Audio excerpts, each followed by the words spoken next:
Sharon, now we go over to you for Shadow and Bone Season 2. Yes, this is Shadow and Bone is based on a series of books. They've been known as the Grisha verse books, and I think there's a trilogy and then there's two duologies.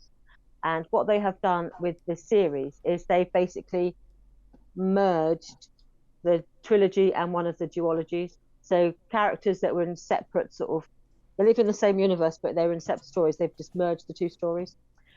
So as a consequence, it has moved away from the plot of the book. But the writer, Leah Bardugo, I believe her name is one of the executive producers. So she's obviously got alongside them to say, yeah, this is how you could merge these two stories and still get Get to the something point of what I was saying.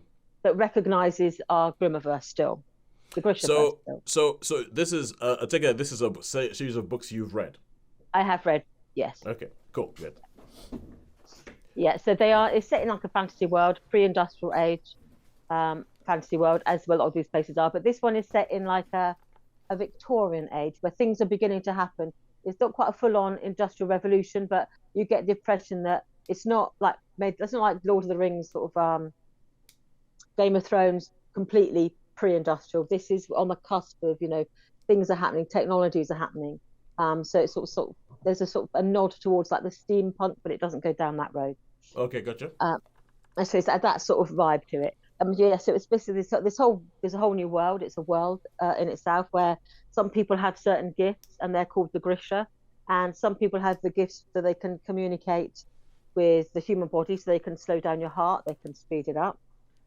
Some have control over the elements, so they can So I'll be right back. I'll be right back. Keep yeah, going. so they have control over the elements, so they can control the wind, fire, water, and others have control over material things, so they can control metal and uh, the material world. So any stone, wood, they have control of things. So these people who are called the Grisha have been isolated. They've been separated. So in one country, there's this leader who's called the Darkling, who's a Grisha, and he's basically organized all the people with these special powers into their own army, called the Second Army. The First Army is like normal soldiers. And in the first book, we saw how there's a lot of world building going on in this story, but it takes the story as there's these different lands are in like conflict with each other, and there's also internal conflict. And so you see like on a political level and on a social political level a wider story. And so we see the same characters after the end of the first story. So in the first story, a seemingly ordinary girl has discovered that she is actually quite a powerful Grisha, and that her powers are quite unique, but everyone wants to exploit them for their own benefit. And so this series takes that story a bit on, where she becomes to embrace her powers, and then she tries to enhance them to sort of fight this evil that exists in this world. So without going into details of exactly what the story is about, it's a continuation of that story. It expands the world a little bit more, where you bring in these characters.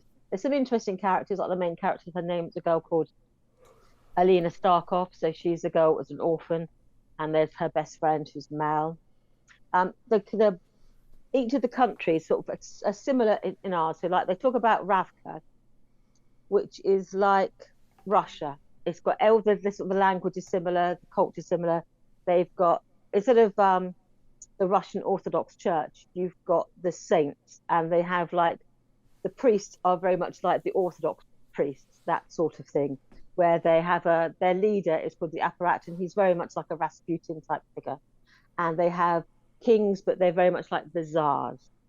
And they have a warlike neighbor who they really don't get on with, called the Fjorda, who are very much sort of a bit like the cross between like the Finns and sort of like the Ukrainians, like the Ukrainians when they're the Cossacks.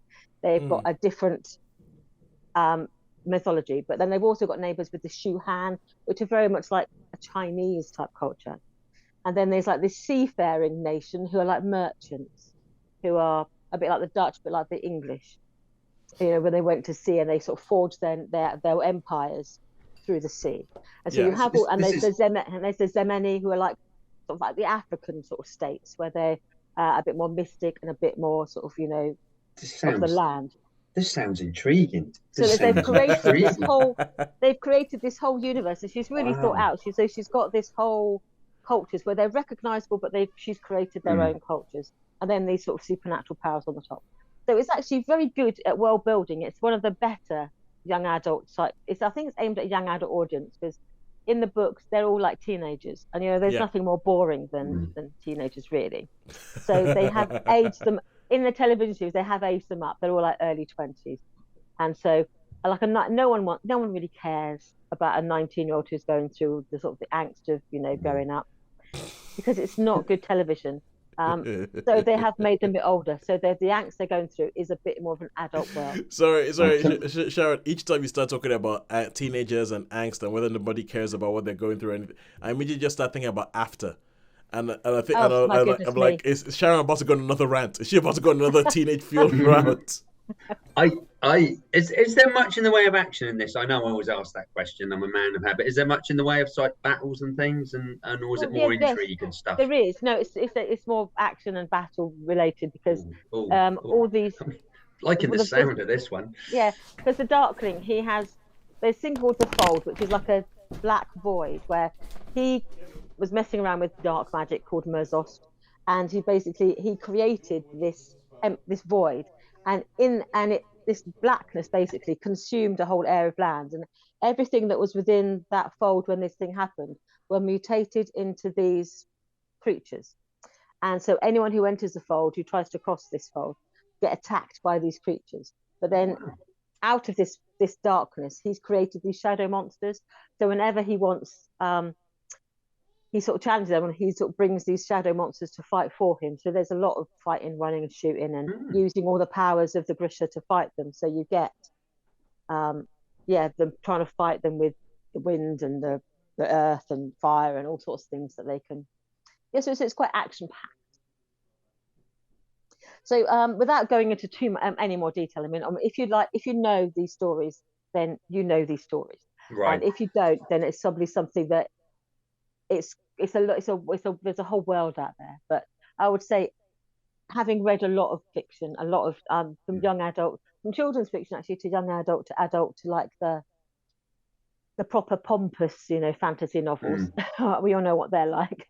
Yeah, I've read them all, and this is probably, I would say, one of the more engaging ones. The themes are different, but for me it's like the Hunger Games, and then it's quite a good crossover book that I think the young adults will enjoy it, and I think adults enjoy it as well. It's one of those books there's a few more layers to it. I mean, I like that with Game of Thrones and House of Dragons. I like all that sort of, different nations and different. Yeah, there is darkness to it. Some of the themes are quite dark.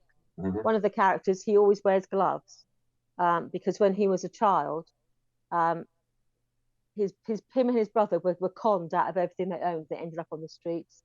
They both got ill, and his brother died. And when he was thrown onto a plague ship, because they thought he was dead as well, so he wakes up surrounded by bodies. And when he's trying to fight his way out of these bodies, he gets touching these corpses. And in the book, the only way he could get back to land was he had to use his brother's body as a float, and he had to push his brother's body in front of him and then kick his legs, and he used his brother's body to get back to land. And since then he's had this phobia, but he cannot bear to be touched or to have anything touch his bare skin. Oh, right, cool. And so he always wears gloves. So some of these characters, they are complex characters, and that's the sort of phobia that he is, that you see that all these, and one of the characters, she was kidnapped as a child and sold into prostitution. So there's darkness in it, but it's still, it's aimed at. But I think it's certainly definitely a cut above the normal fare that we do come across that has the label of young adult on it, which that is to me, it's a whole spectrum going from, the utterly banal to things that are actually really quite good. Okay, cool. So for anybody listening to this audio-wise, I've been here the whole time. So how many stars would you give it? Well, I'm normally quite cautious about how I star things, but I think this was very good, so I would give this a 4. Ooh. I rated the book. Well, it does sounds really really interesting, and it does deviate from the book. So I mean, it's one of those things you can watch it and you're thinking, well, that's not how it went in the books, but even it works. it still works. the characters at the very end, the actual final scene, I was a bit like, I'm not sure about that. But the rest of it, I was like, yeah, you kept the spirit of the books, even though you changed the storyline, which, as far as I'm concerned, that's perfectly acceptable. So yeah, I would give it a 4. I mean, I was toying between a high 3 and a 4, but to me, I think there's enough in it. It's entertaining, there's action, there's adventure, there's depth of character. They're not just like these cartoon cutout characters. I thought there's certainly things to like about it. Everything I've heard says that this is probably one of the best thought out sort of like shows of its type. Also, I think I would be interested to see what you think about Lockwood and Co. on Netflix as well. Yes, it's on my radar. I haven't seen it yet, but it's on my radar. All right, cool, good stuff. I'll look for that.